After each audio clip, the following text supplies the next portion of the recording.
Hello. Just wanted to get on Facebook Live. I'm gonna pop you onto the front dash here. How's it going? I'm back because it took quite a bit of time today to do a few things. One of them was writing some letters to the senators and talking to a couple of state representatives about micro businesses and small businesses here in Connecticut, which are basically the heart and soul of most towns and most municipalities' businesses. People who have, they call them micro businesses, are businesses that have less than 10 employees. So 10 or less. And a lot of them are actually solo entrepreneurs. I'm going to call it that because, like myself, we work by ourselves. On occasion may have employees, but it's pretty rare. And believe it or not, that makes up 75% of the businesses in the state of Connecticut that pays for all of the Connecticut's taxes, services, programs, and everything else. 75% of the money that is utilized by the state of Connecticut comes from micro enterprise businesses. So that's a huge, huge number. They have very little representation. We certainly do not have a lobbying that big corporations have. And we actually pay more taxes than the top 25 big corporations pay combined. All the money that comes in to the state of Connecticut, the 75% of it comes from micro enterprise. So a micro enterprise is a hair salon, a barbershop, a smaller restaurant, a small deli. Let me think what else.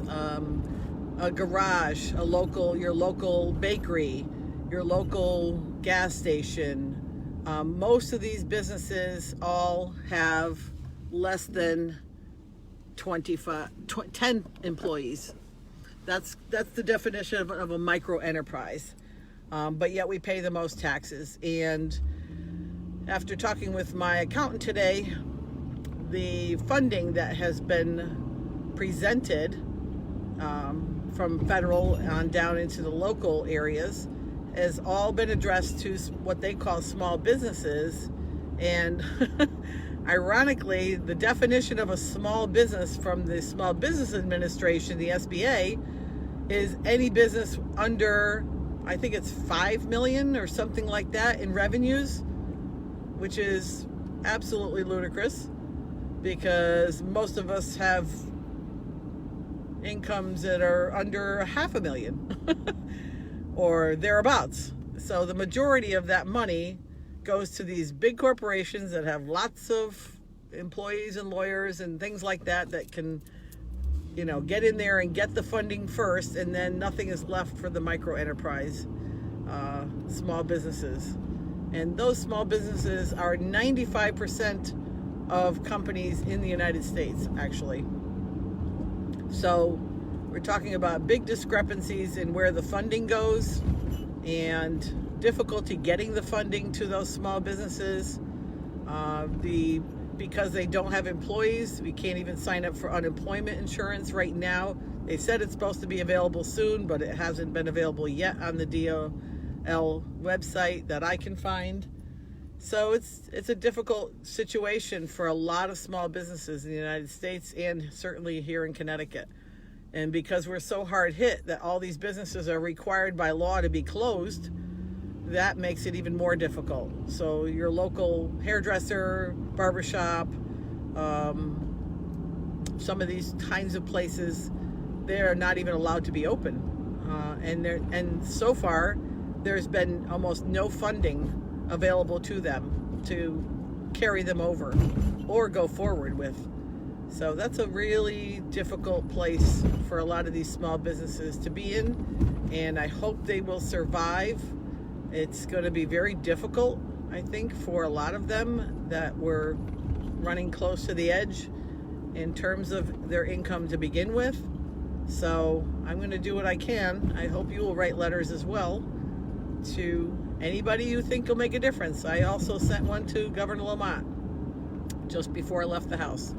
So I think it's important that they recognize small businesses for what they are. They're the huge contributors to our communities in almost every way. So that's my little rant for that. Hi Melanie. Hi Pam.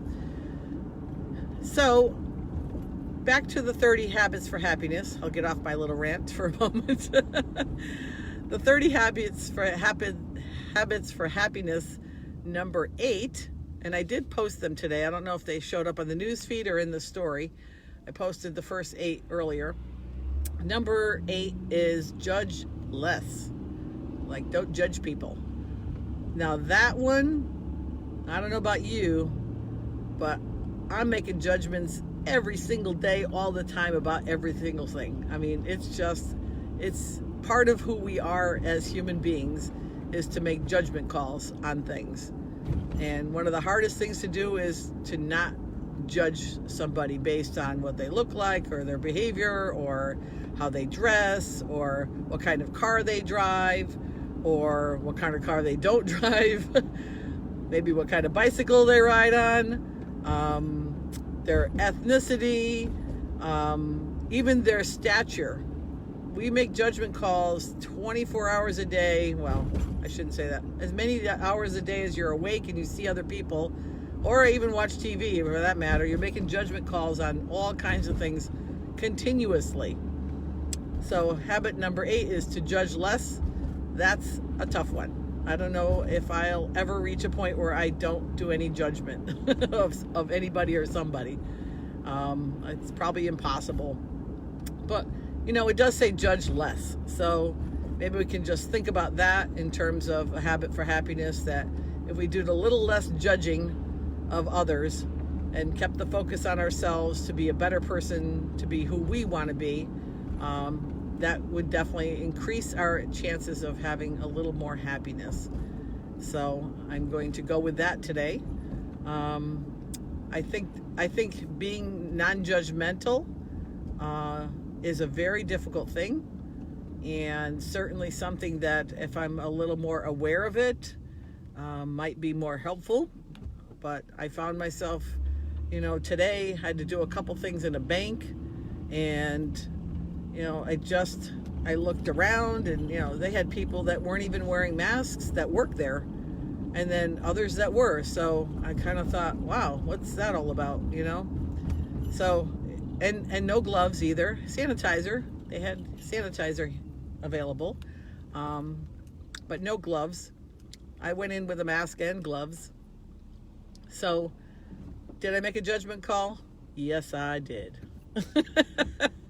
I sure did. But I wasn't upset about anything. It was just more of I'm going to call it an observation on some level.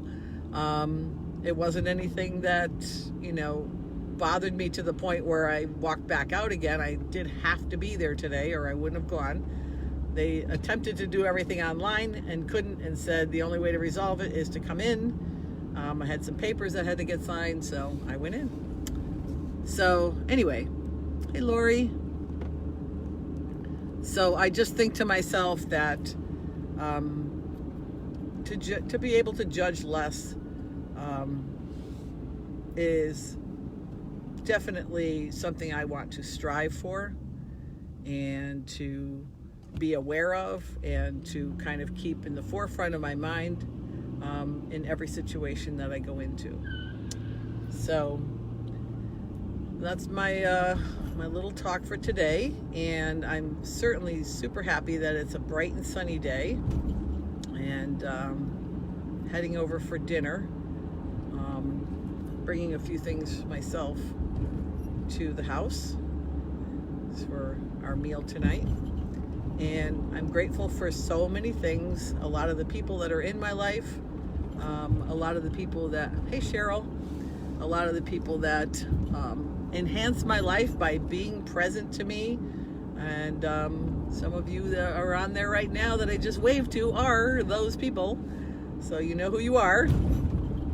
And I think, just also having a bright and sunny day, yeah, it's a little cool out, but it's certainly gorgeous. Certainly doesn't hurt. And sometimes just the weather alone can make you happy, right? So I don't remember all the, I'm trying to remember all of the other ones, the first 7. Be kind. Let me think. Be kind. I always think of be kind as the first one, so at least I remember that one. Oh yeah, eat well, exercise, meditate, think big. Is that all of them, or did I miss one? I think somebody will probably fill me in all the time. I honestly forgot that one. So I think there are, many benefits to these 30 habits for happiness.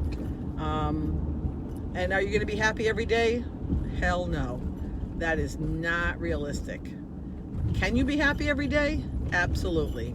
Maybe not for the whole day. Maybe you can only manage an hour. But that's better than not, right? So in all of life, think about the 90-10 rule. I know there's the 80-20 rule, which is another rule, but the 90-10 rule is my rule. And the way that I work the 90-10 rule is 90% of the time I try to do my best, eat properly, exercise enough, be kind, be less judgmental, dream, like all the things for the habits for happiness. I try 90% of the time to follow through on that, and 10% of the time I'm going to fail miserably. And that's pretty much how life is, so as far as I'm concerned. And I think that's how, if you aren't too hard on yourself, you'll allow yourself to actually be that. Like, don't strive for perfection, as you'll definitely not have any, real connection with happiness if you're always looking to be perfect about any one thing, any one of those things too, especially. So that's kind of what I think about, is 90% of the time I try to do all those, or I should say 90% of the time I do all those things. 10% of the time I will definitely guarantee myself that I'm going to mess up somewhere. And that's just how human beings are. We're always going to mess up at some point in those kinds of things. And you know what? That's okay. Cut yourself some slack. Try not to be too hard on yourself about any of those things. And learn how to love yourself in spite of any of those things that you feel like are less than or lacking. So what? Like, who cares? You're doing your best every day. You're doing what you want to do every day, and being the best you can be. So let the rest of it slide. It's okay. And it's not that you're not aware of it or you couldn't care less. It's more about no one's ever going to live up to that expectation. And not even the Pope, not even the president, not even any governor, not any movie star, not any baseball player. Like, nobody on the planet lives up to those kinds of things where they're 100% perfectionists on anything. We weren't designed to do that or be that way. So God loves us just the way we are. Our Creator has created us in such a manner so that we can learn to love ourselves. And why not do it? Why not learn to love yourself? I remember what I told you about standing in front of the mirror a couple days ago, right? For those of you who didn't see that one, you might want to go back on my feed and check it out. It's in the middle there. So I still have, I haven't done that in a long time, but I did do the 30 days of it, and there was some real transformations that came out of that, which were helpful to me in the long run. So, hi Tina. Hey Kim. Long time no talk, girl. So I'm going to be at the house shortly to have dinner with my family, and I hope you're having a really great day and enjoying the outside at some point today. If you haven't already, go out there and take a little walk. Even a 10-minute walk can change your whole focus and your attitude, right? Just get out there, let the sun beat on you a little bit, get that vitamin D inside you in a natural form, and make yourself a very happy 10 minutes if that's all you need and that's all you can manage. So better than nothing, as I would say. So I'm going to sign off with my usual salute to the sun. So I can't, I'm driving, so I'm not going to shine the camera up there, but the sun is always shining, guys. It's always got your back. It's always there for us to keep us alive on the planet, just like all the other things in life are there for you too. So I hope you have a spectacular evening and you had a good day today, and we'll hope to see you again soon, like tomorrow, whenever I get back on here. I don't know when that'll be, but at some point tomorrow I will come up with your talk here and number 9 in the Habits for Happiness. Signing off for now. Love ya. Bye-bye.